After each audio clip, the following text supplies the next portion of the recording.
What's up, guys? It's Double Rim here, back with another NBA reaction for the third consecutive day in a row. I think that's the most consecutive videos I've ever made. I've just been wanting to talk about these games, man. So, anyways, today we had the Bucks at Sixers and the the Clippers at Lakers. And I'll probably do the Clippers-Lakers game first, just because it was more recent. It's fresher in my mind, you know. So, to start off, where to start? So, first we'll talk about kind of the flow of the game, and then we'll talk about the standouts, right? I think is the most effective way to talk about it. Give you a general recap. So, it was a pretty back and forth game, a lot more back and forth than I thought, and the Lakers played pretty well, honestly, a lot better than I thought, a lot better defense than I thought, a lot just more competitive than I thought. So first quarter was pretty even from what I recall, and then the second quarter, I want to say the Clippers took a lead, and then the Lakers fought back, and then it was kind of tied around halftime. And in the third quarter, the Clippers took a big lead, and then Lakers fought back in the fourth quarter to kind of tie it up and make it a close game down the stretch, where the Clippers just barely eked it out. And it was probably due to the Lakers' three-point shooting. They shot 25% from three again.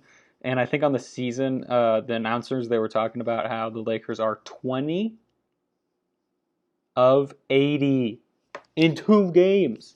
They're on pace to have the highest volume three-point shooting season ever. Obviously, it's only 2 games, but the Lakers are just jacking up a ton of threes, and they don't have the shooting for it. So it really doesn't make sense. It's very strange to watch Russell Westbrook take 6 threes. Pat Beverly take 6 threes. Juan Toscano-Anderson take 3 threes. Like, these are not shooters. These are not guys who should be shooting.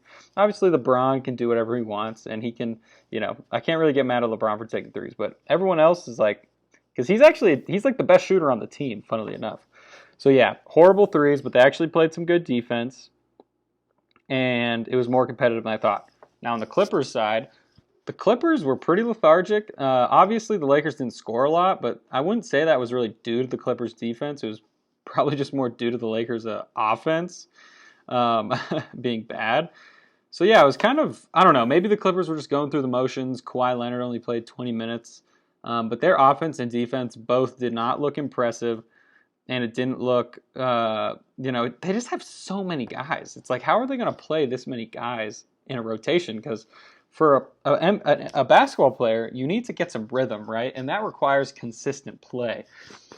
So for a lot of these guys, they have so many players, like they have 10, 11 players. It's going to be hard for these, especially since they're older guys. They need a little more time to warm up on the Clippers. They're going to need a lot more time to warm up, and with how jumbled up the rotations are, I feel like it's just going to be kind of tough for them. But yeah, Clippers didn't play that great of a game. They just played average, I'd say. But it was enough to get the win against a poor Lakers team, in my estimation. Now, the standout players and trends. So on the Lakers side, there was Russell Westbrook played horribly. He was a very reliable scapegoat this game. Anthony Davis kind of hurt himself. I think he hurt his back is what they were saying. He went up, Kawhi got him on a pump fake, and he just jumped super high and fell over on his side. He was probably 3 feet in the air and just falling. So honestly, it looked pretty painful, especially for a guy that big to just fall with all his weight on his side. So that happened. LeBron played a solid game. Pat Bev, man, I love Pat Bev. What he brings to the table goes beyond the stat sheet. He brings a culture, and he brings intangibles, intensity, and passion. And that's the kind of thing you need on your team. If I had a team, Pat Bev's on my team all day, every day. And the Timberwolves really shouldn't have let him go, in my opinion. Obviously, I think they'll be fine, but Pat Bev is way more valuable to them than D'Angelo Russell was. So I was kind of bummed to see Pat Bev go, because I thought he fit perfectly with what the Timberwolves needed. Not the super talented player, but a guy who can instill passion in these young guys and kind of show them, what's what. But yeah, so Pat Bev, even if he didn't shoot well, he's still valuable on the team. And I think I saw somewhere he was plus 20 or something in the game at one point, or he was just killing in the plus minus. Obviously, one game plus minus stats don't mean that much, but I don't know. I feel like Pat Bev is always just bringing positive defense intensity and sets the tone right for the defense. Yeah, Anthony Davis played passive, and obviously when he got kind of hurt, he played even more passive. LeBron, played like LeBron, 38-year-old LeBron. And I will say, so the Lakers, they made their run in the fourth quarter. So like earlier in the game, I'm not as concerned about the rotations and the minutia of like subbing in and subbing out players, right? Because it's a game of runs. But in the fourth quarter, if it's a tight game, you want to put your best lineup out there.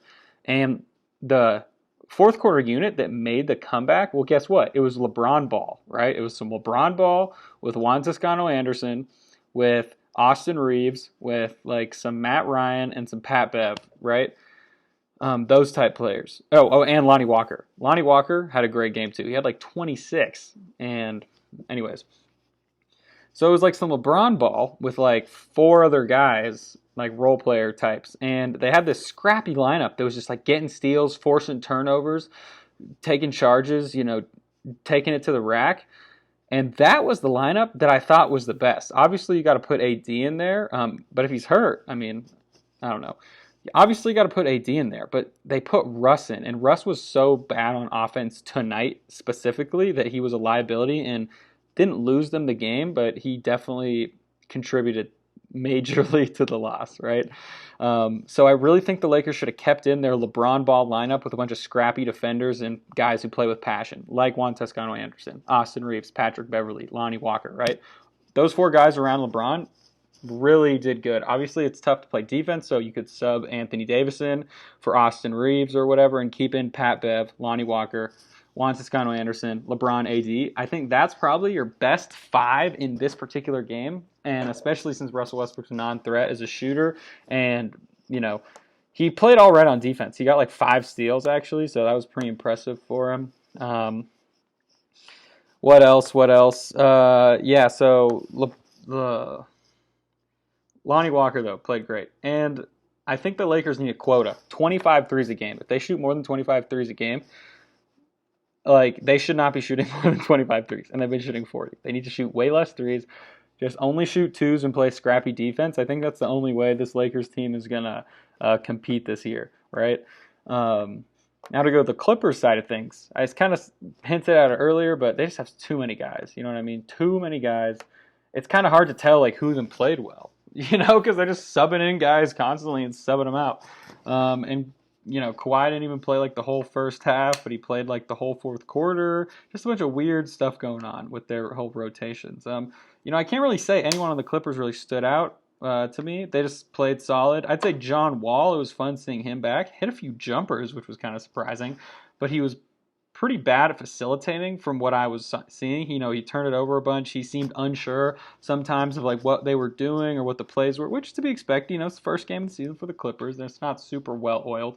But yeah, John Wall kind of struggled to get a good playmaking rhythm going, at least I thought.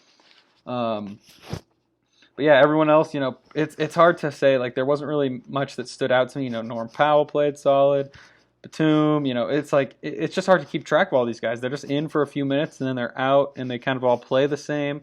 So it's hard. There's not really someone who like stands out as playing super well. Zubac honestly was playing really good though, playing solid D, making his presence in the paint known, which is kind of surprising for NBA big men these days.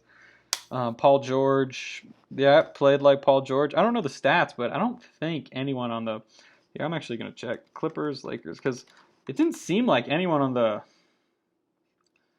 Clippers really scored much. Yeah, okay.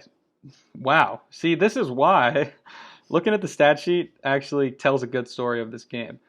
The Clippers just kind of played with so many guys. So they were 1, 2, 3, 4, 5, 6, 7, 8, 9, 10, 11-man rotation. And Paul George and John Wall were the leading scorers with 15 points. And then Kawhi Leonard, Zubac, and Marcus Morris had 14.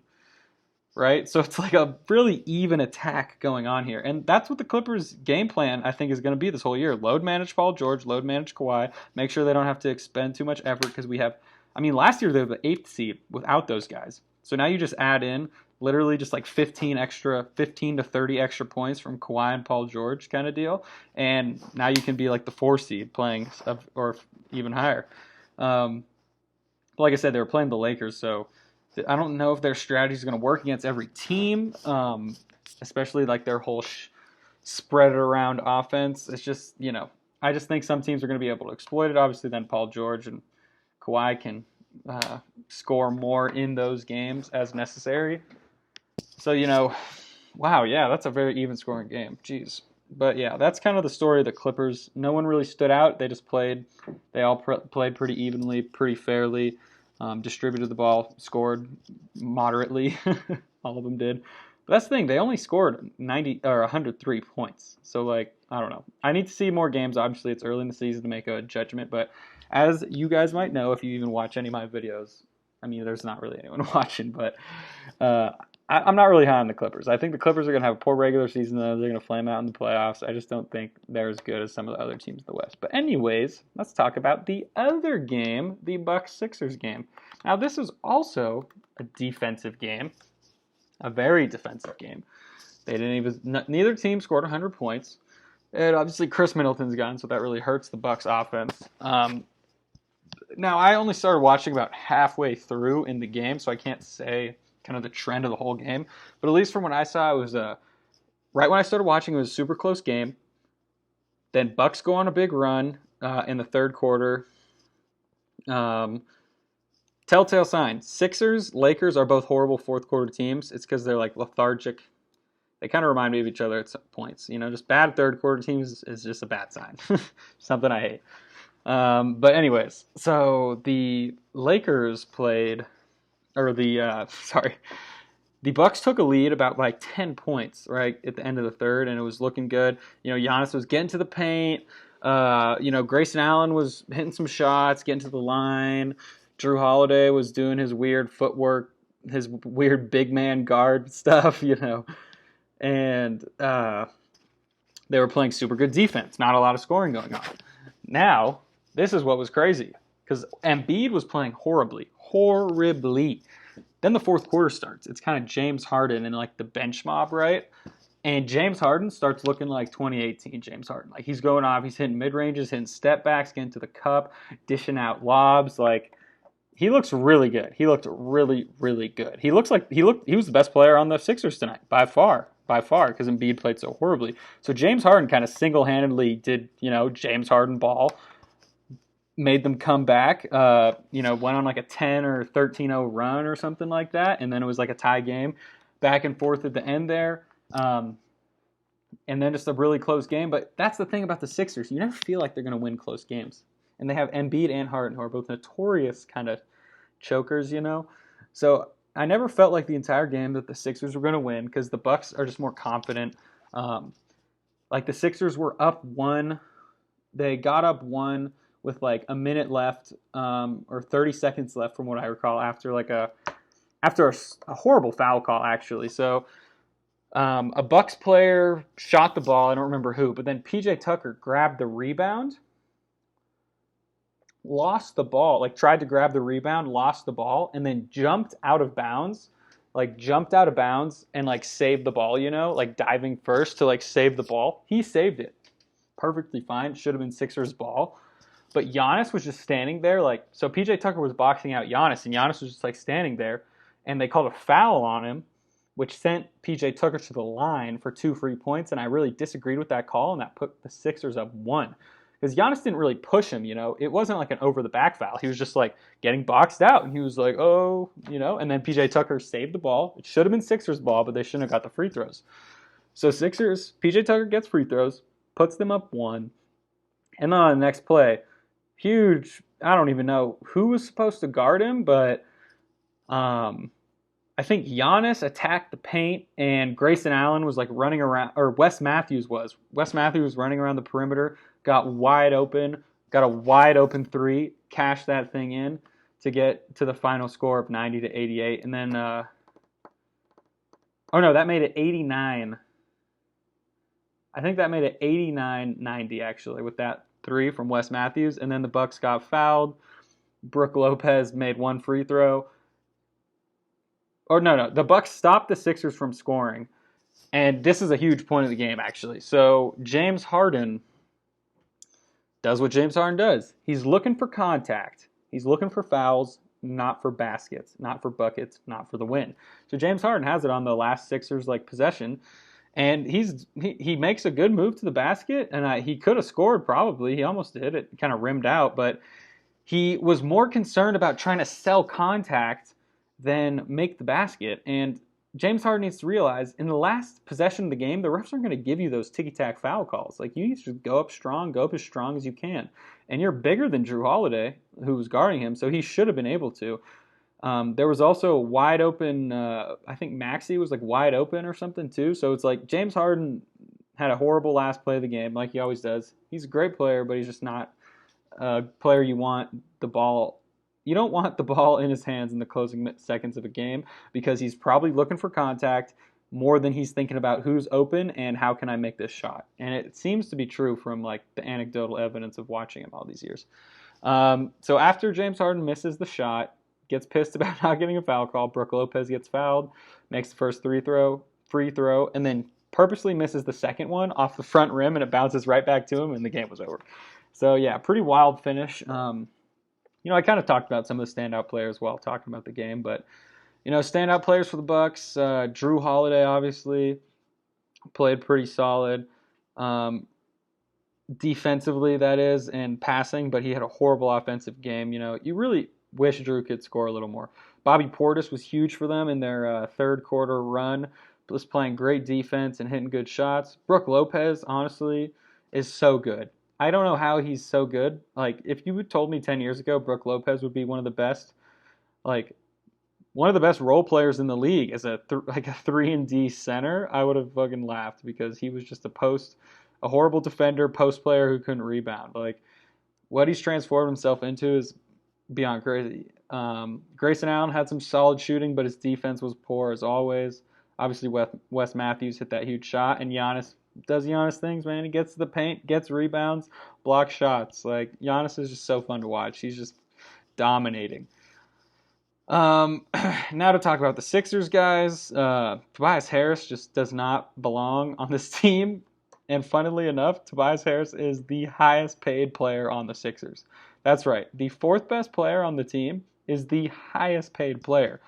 Joel Embiid and Harden each make about $33 million. Maxey's still on his rookie deal, so that one makes sense. And then Tobias is over here making $37 million. Like, this does not make any sense whatsoever. So, yeah, Tobias Harris didn't fit. I didn't really see him do much. He just doesn't have a lot of opportunity to score on this team. Like I said before, James Harden went off in the fourth quarter to bring the Sixers back. Tyrese played solid. I can't really complain about how he played. Maybe I wish he got a little more touches and was able to, decide run the offense a little more. But really nothing to complain about. He was kind of relegated to just scoring, though. Like I said, he wasn't really involved in the offense, so I wish they'd involve him more. I didn't really see DeAnthony Melton play that much. Maybe I just didn't notice him out there, which isn't a good sign. But I love DeAnthony Melton, and I was pretty high on that pickup because he will be a solid six-man for him. And then Joel, like I said, played horrible. Like, he was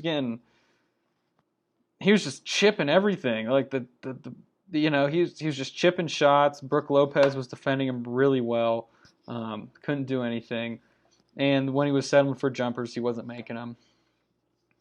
And that's pretty much all the notable PJ Tucker did PJ Tucker things. Played 40 minutes, barely scored, but played good D and sat in the corner. What PJ Tucker does. But yeah, that's pretty much it. I do think the Sixers might, Doc Rivers is a horrible coach. At this point in his career, he's a horrible coach. He's he's probably the most overrated coach, honestly, in NBA history.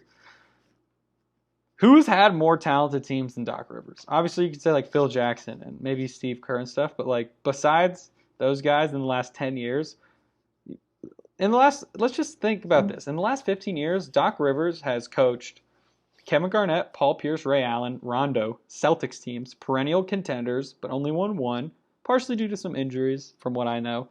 But then he coached those Clippers teams, which were one of the top teams of the early to mid 2010s before the Warriors came along, but never could get to the conference finals. Had that horrible 3-1 loss when they were up 3-1. Got lost to the frickin' Josh Smith, Rockets when Harden was sitting out. Jesus, that's the funniest game I've ever watched.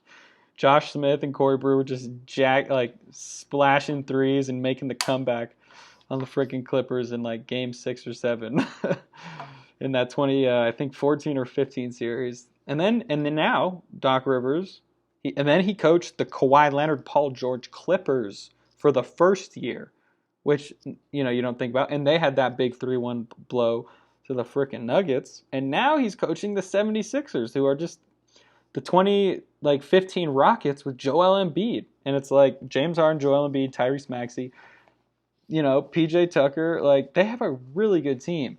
And Tobias Harris, like they have such a talented team, and it's like they've underperformed since he's been there. And I just think it's time for Doc Rivers to go. Just hire D'Antoni, just commit to the full Rockets with Embiid, build. You already got Morey, Harden, PJ Tucker, Daniel House. Like you already got all those guys, so you might as well just add D'Antoni to the mix. But yeah, man, Doc Rivers, bad coach. He just has horrible rotations too. He's always in favor of these like big bench mob units, which is always like every Doc Rivers team. You'll always see like, oh, our bench is horrible. Like, why is our bench horrible? Every bench is pretty bad in the NBA. To be realistic, what you have to do is stagger your starters' minutes, so you always have, I would say, 2 starters on the floor at all times to make sure you never have that bad of a lineup in. But Doc Rivers doesn't like to do that. He likes to send out, 4 to 5 man bench units, and it's like those are always going to get killed in the NBA because the other team has some starters out there. So yeah, that's kind of the gist of those games. Can't really draw any conclusions. The Sixers did lose 2 games though, like their first 2 games to good teams, so that's not a good sign, especially since so many people were picking them to win the East and da da da da. But yeah, I'll be back again. Thanks for watching, and yeah, it's a long one, but I like talking. So, and like I said, these videos are for me. I like talking. You don't have to watch, or it's not that you don't have to watch them, but it's just like at this point I have so little viewers, and it's like the reason I wanted to do this is I just wanted to get some thoughts out about the NBA. It's kind of like a journal for the NBA at this point, right? And if some people care about my opinions and like them, obviously I'll start catering. But at this point, it's really just for me and just to get some thoughts out. But anyways, peace out. Yeah, that was kind of a weird little rant. But anyways, bye.